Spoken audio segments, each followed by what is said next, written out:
शहर की fashion designer Ritu की शादी गांव के जमींदार शेर सिंह से हो जाती है।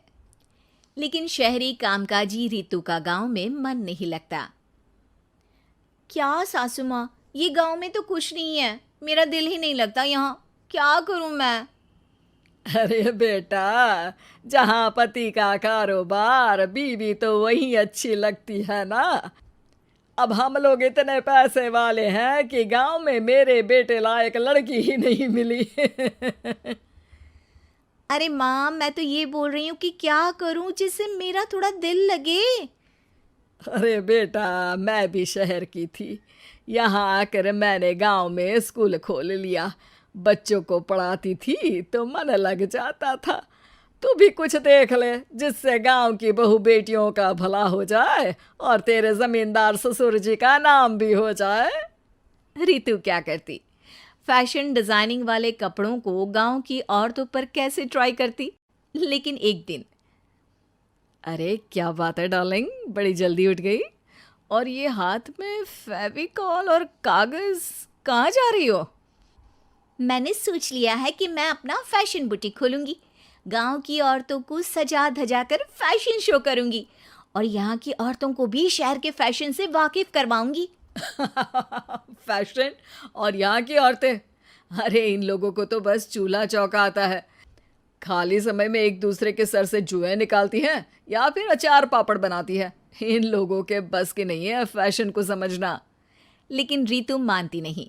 वो पूरे गांव में पोस्टर चिपका देती है कि किसी को भी नए डिजाइन के कपड़े पहनने का शौक है तो जल्दी जमींदार की बहू से मिले। लेकिन रितु की दुकान में 2 दिनों तक तो कोई आता ही नहीं। पर एक दिन, अरे कमला, क्या हुआ, क्या देख रही हो?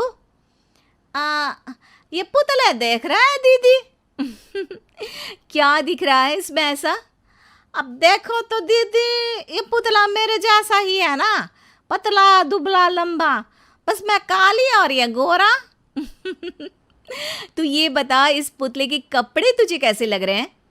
अरे कपड़े तो बहुत ही सुंदर है दीदी, लेकिन तू ना बस कल इसी समय आ जाना और अपने जैसी 2-3 और को भी ले आना। अगले दिन कमला 2 लड़कियों को लेकर आ जाती है। रितु उन लोगों को अपने हाथ के सिले कपड़े पहनाती है और घर भेज देती है।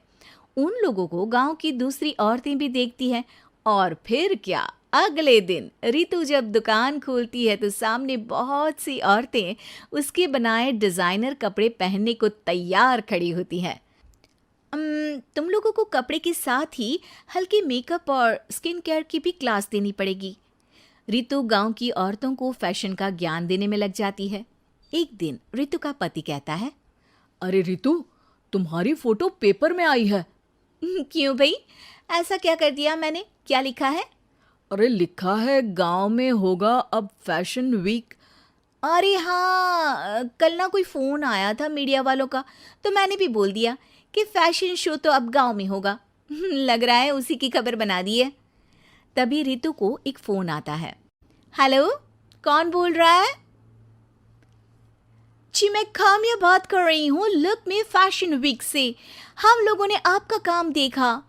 हम शहर वर्सेस गांव का फैशन थीम में एक फैशन शो आपके गांव में करना चाहते हैं। अरे वाह, ये तो बहुत ही अच्छी बात है।